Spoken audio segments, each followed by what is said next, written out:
Bill Belichick might be giving TCU a big break ahead of their season opener against North Carolina.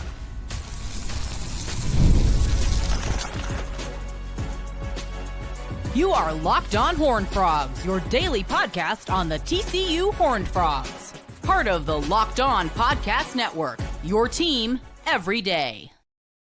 That's right, Locked On Horned Frogs, your team every day. I'm your host, Steven Simcox. I've been covering TCU athletics for the past 12 years. We're brought to you today by Monarch Money. Take control of your finances with Monarch Money. I'll tell you how to do that later on in the show. In segment 2 today, Jordan Bailey back at practice. What does that mean for that slot wide receiver position? I'll also give you a rundown of who I think has won the position battles in fall camp. There weren't a lot of them, but there were a few. Who will be your starters going into that season opener against North Carolina? Speaking of the North Carolina Tarheels and Bill Belichick, who we all know very well, TCU will be playing them in about a week and a half. We are getting closer. The team is in full preparation for that first game of the season. A couple of weeks ago, I discussed the apparent quarterback battle that was happening in Chapel Hill. Gio Lopez, transfer quarterback from South Alabama, had a really good season in the group of 5 level last year. North Carolina goes and gets him as a transfer.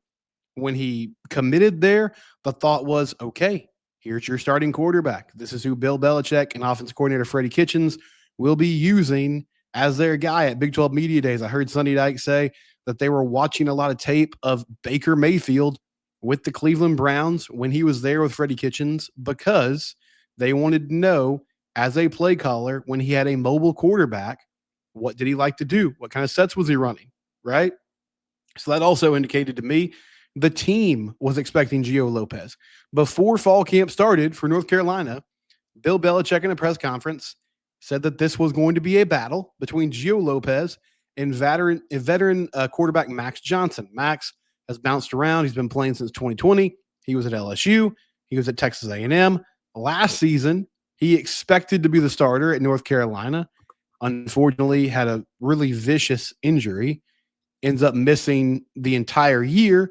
Well, now he's back, and he's competing for the job. At the time, I told you I thought that was just a smokescreen. This was just Bill Belichick playing mind games.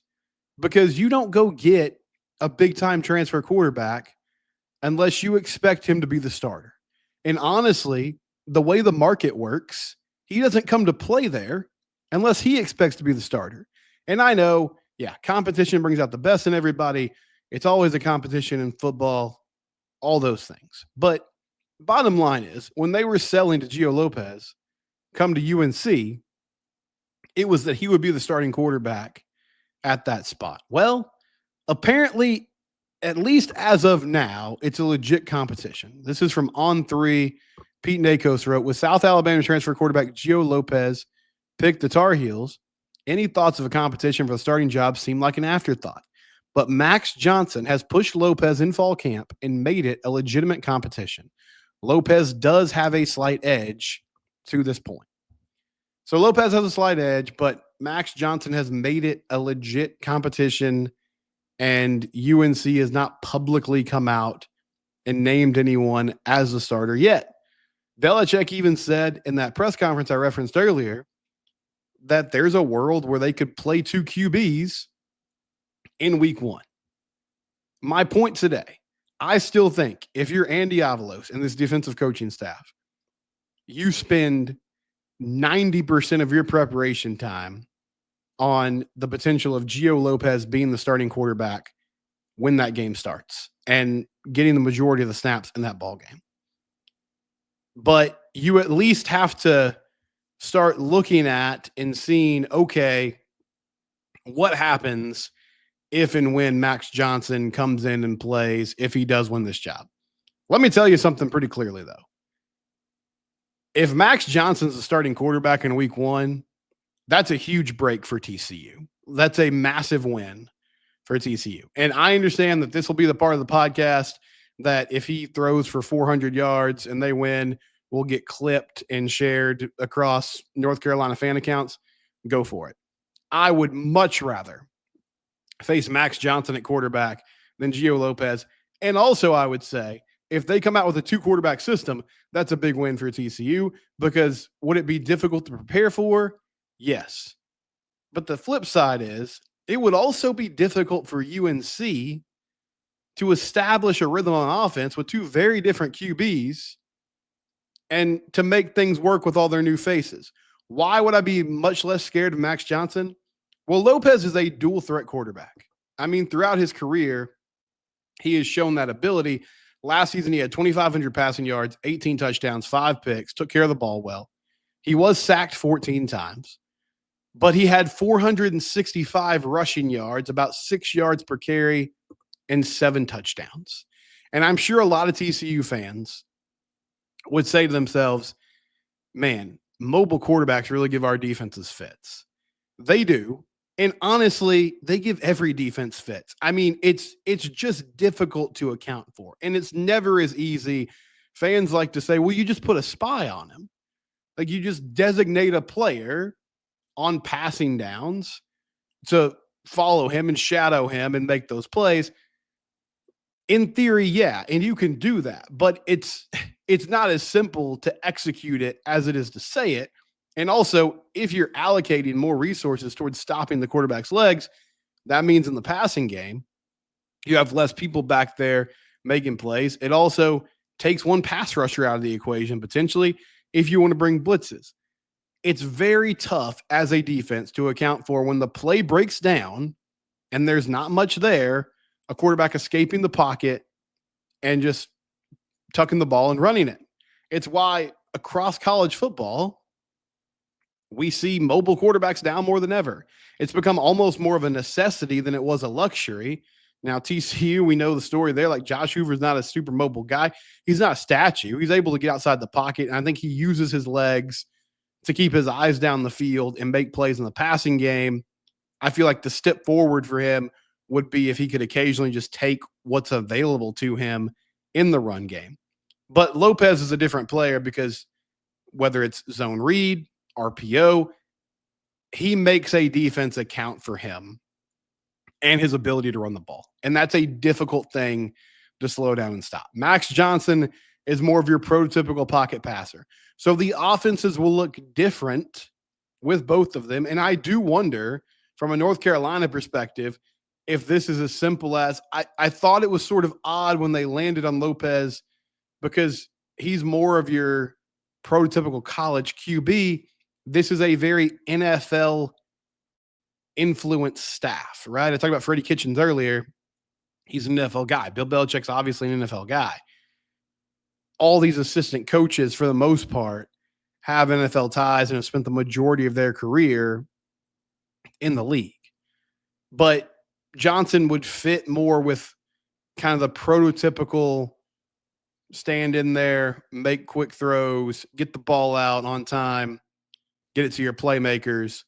And while there's danger in that, and guys can make plays that way, I think it's a much less scary proposition for a defense, especially a defense that frankly is working with very little reference for what's going to happen in the game. And Gio's ability to make plays off schedule and kind of improv things could make it very difficult, right? If you remember back in the day, and I'm not comparing these two players, I'm just talking about quarterbacks who can make plays when the play is not there and things break down. Like when Johnny Manziel took down Alabama, and it was the second or third time in the last couple of years that a dynamic QB like that had beat Nick Saban. And there was this, murmur across college football of like, well, that's the blueprint to beat Alabama. Okay, well, that's not a blueprint that everybody can replicate. Like having a generational talent at quarterback who can make plays when there's not a lot available to you, that's not something that everyone can do. And I don't think Gio Lopez is that guy, but that ability that he has when you're talking about preparing for this game, trying to find a way to form a game plan that's going to work, he's a much bigger threat to me than what Max Johnson presents with his ability and the more kind of standard hang in there in the pocket, make throws on time, get the ball out, and make plays. And I think in some ways, preparation for this game, everybody compares this matchup or this circumstance to the Colorado game a couple of years ago. And I understand why. Big time coach making his debut, a lot of roster turnover, and you don't know much about the team.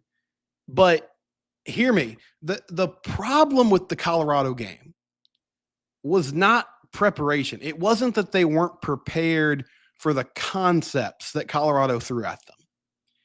It was they got hit in the mouth and they weren't ready for that. From a mentality standpoint, they didn't think that was going to be a close ball game. Suddenly, Travis Hunter, Shedeur Sanders start making plays, and you find yourself in a tight game, and they didn't answer the call, right? They weren't prepared for that aspect of it. So that's why I have optimism for this team in this particular situation, because I think the veteran leadership should help these guys know, like, we have to be ready to show up and play. And they were in a dogfight last year with Stanford in the season opener. Like, Stanford takes the lead in the fourth quarter. They come back and they answer the bell and they win. They are aware that this could be a competitive ball game and they're going to have to make plays. But I would much rather see Max Johnson. So if it's true that he's winning out the quarterback battle, I know it'll come back to bite me if it doesn't work out. Bring it, though. Like, that's the guy I would like to see back in the gun when the season starts for North Carolina. When we come back, TCU gets an important player back from injury. First practice of the fall. That's coming up next here on Locked On Horned Frogs, your team every day. Payday for me is on Friday, and this used to be a really stressful thing. Me and my wife, like, okay, what bills need to be paid here? What recurring statements and payments do we have coming out? What do we need to make sure we're paying now? Because the next time the check comes around, it might not be there. Monarch Money has made it super easy for us. Go to monarchmoney.com. Use code LOCKEDONCollege for 50% off your first year. It's a complete money management center. It's not just budgeting, but they're really good at that. But also you can track all your investments, all your accounts in one place. It makes it super convenient and easy for you. Again, that's monarchmoney.com. Code LOCKEDONCollege for $50 off your first year. Give Monarch Money a try today. If you own a business, please listen to me now. Check out OpenPhone. Every missed call is leaving money on the table. Think about the last time you needed a service. If the first person didn't answer, did you wait? Probably not. You moved on. OpenPhone is the #1 business system designed to streamline and scale your customer communications. Do you juggle multiple phones? Do you have your cell phone, your landline for work? You can put it all in one place with OpenPhone. Your whole team can share one number and respond to customers like a shared inbox. No more who's handling this, no more delegating. The AI agent handles after-hour calls, answers common questions, and captures leads, so you'll never miss a customer again. See why over 60,000 businesses trust OpenPhone. They're offering Locked On listeners 20% off your first 6 months at openphone.com/LockedOnCollege. That's openphone.com/LockedOnCollege. They'll even port over your existing numbers for free. OpenPhone, no missed calls, and that equals no missed customers.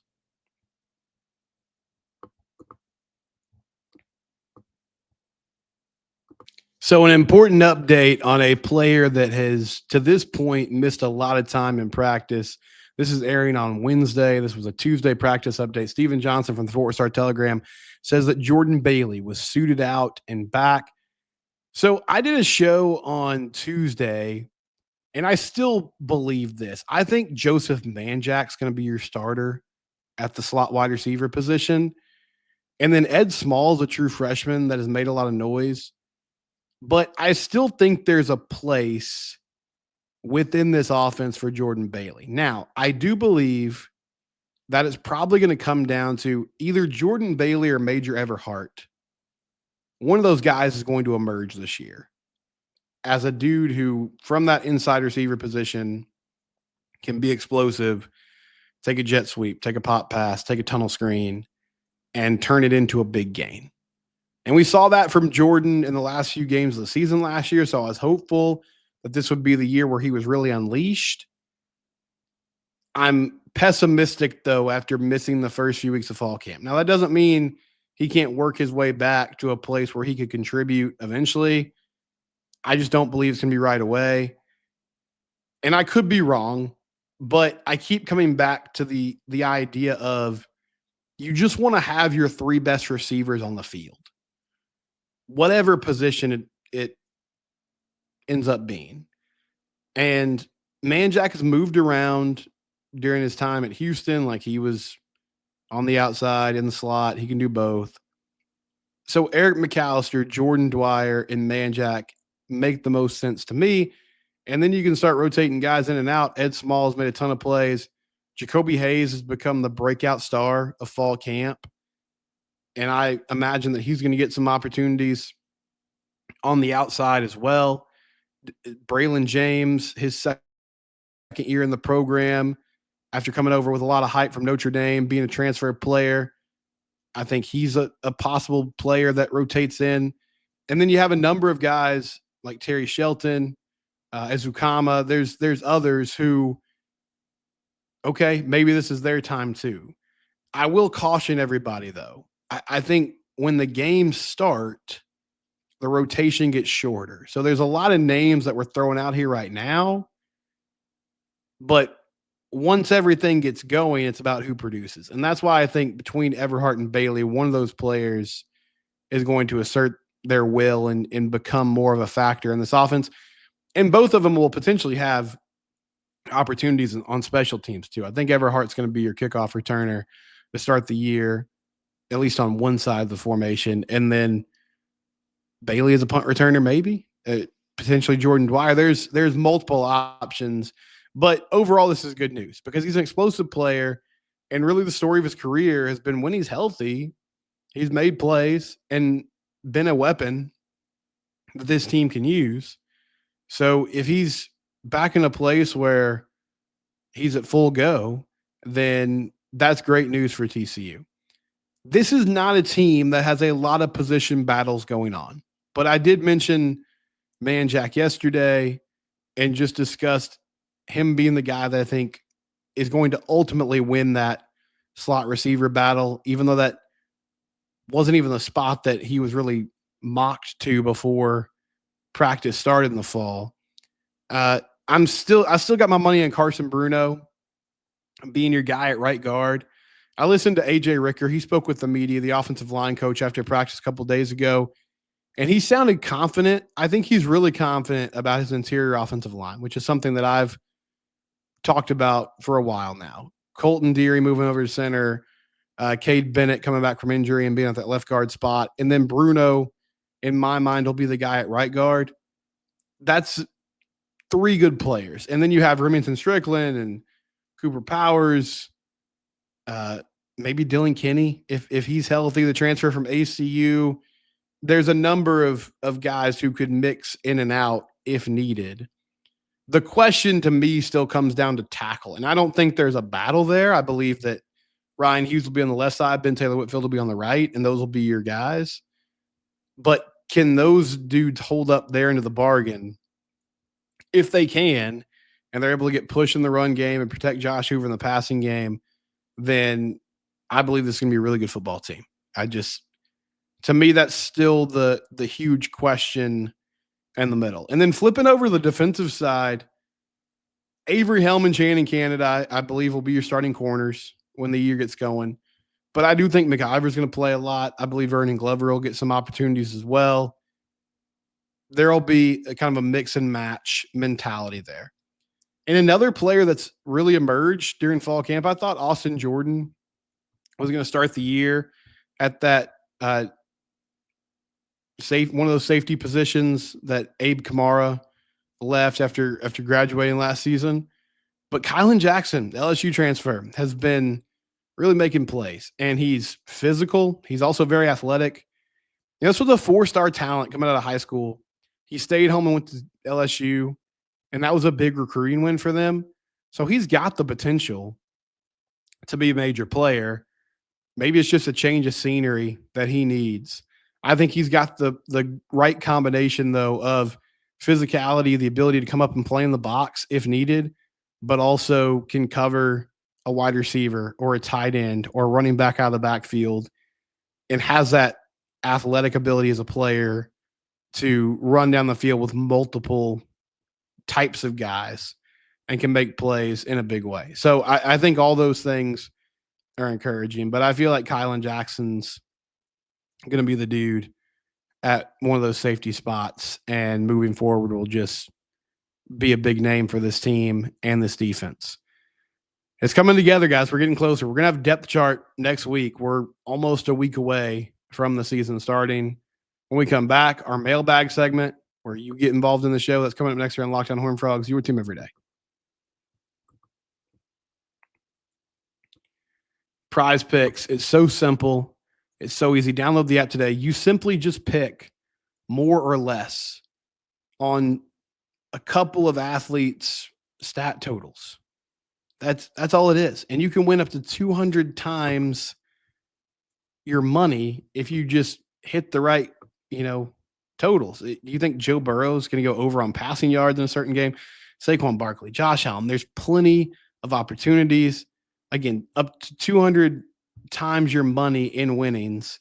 The flex play option is a total game changer. Even one of your picks misses, you can still double your money. PrizePicks puts their members first, so all withdrawals are fast, safe, and secure. Download the PrizePicks app today and use code LOCKEDONCollege to get $50 in lineups after you play your first $5 lineup. Again, that's $50 in the lineups after you play your first $5 lineup. PrizePicks, run your game. Give PrizePicks a try today. FanDuel.com or the FanDuel app. August 26th. It's a week away. That is going to be Futures Day for FanDuel, a brand new holiday for football fans who live for bold predictions and preseason hunches. Do you think Lamar Jackson's going to win the MVP this year? I got the Ravens winning the Super Bowl. Have your long shot Super Bowl pick out there. If you feel like the Cowboys are going to put together and win the NFC East, make your futures bets right now and make those on, again, that's August 26th. That's NFL Futures Bet Day. FanDuel.com or the FanDuel app. Join in on the action today with FanDuel.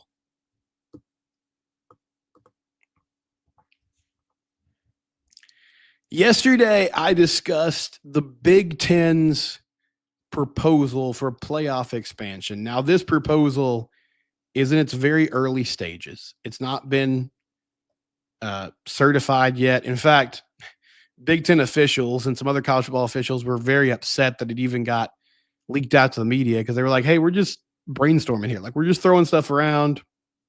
But it got put out there. If you missed it, right now there's 12 teams. We think in 2026, we'll be looking at a 16-team format. And the SEC and the Big Ten and the ACC and the Big 12 have had very different views on how that should work. The SEC and the Big Ten think it should be a system where they get 4 automatic qualifiers each. The Big 12 and the ACC get 2 automatic qualifiers apiece. And then there's a couple of at-large bids after that. The Big 12 wants to go to a 5+11 model where you have your 5 conference champions automatically get in, and then you have 11 at-large bids. And Brett Yormark has been championing this motto in different interviews, saying the Big 12 wants to earn it on the field. And I've been pretty adamant in saying the problem with that thought process is I don't think the committee respects the Big 12. So I don't feel like they're going to put them in and allow them to earn it on the field, even though I agree with them. That's how it should be. So this proposal of a mega playoff with 24 to 28 teams, I thought it actually worked in the Big 12's favor because it would give them, in this very early stage of this proposal, 5 automatic bids. Now, the Big Ten is giving themselves more. They're saying 7 and giving the SEC 7. But 5 teams automatically in the college football playoff is a really significant number for the Big 12 in my mind. And since the committee doesn't seem to respect them, I think that's the way to go. Doug says playoff expansion to 24-28 would be amazing for the Big 12. 5 auto bids is a gift. If I were Yormark, I'd be working on getting to 6 or 7 if the ACC has an exodus and those allocations of 5 are redistributed. The Big Ten and SEC have brand viewership and audience to compete with. Yeah, that's an interesting idea because there is first of all, I agree with you. I think it would be a win for the Big 12. And then there is the domino that could fall of North Carolina is reportedly exploring a move to the SEC. They've at least put a committee together where they're looking at like what it would take, what it would look like for them to make that move. If that happened and Florida State and Clemson also said, you know what, we're going to move on too. Well, now suddenly the Big 12 could, as they did with the Pac-12, start picking off some of those other schools. And if that happened, then they could go back to the SEC and Big Ten and say, you know what, we've got more teams now. You don't want to shut out an entire region of the country. So give us some more auto bids and let's all be equal about it. And then the at-large bids will just go from there. Like that makes a ton of sense to me as well. And I do think that's an angle that your Mark could play here if the ACC ends up imploding, which that's going to take some time because everybody's waiting for these exit fees to go down. They go down every year. But it does sound like it's a possibility that one day they could look up and say, you know what? We're not interested in continuing the charade. Let's jump ship. And then the Big 12 could pounce. We'll be back tomorrow with Matt Jennings, friend of mine. We're going to preview the season together. It's Locked On Horned Frogs, your team every day. Please subscribe to the YouTube channel. You can also find us. We're free and available wherever you get your podcast.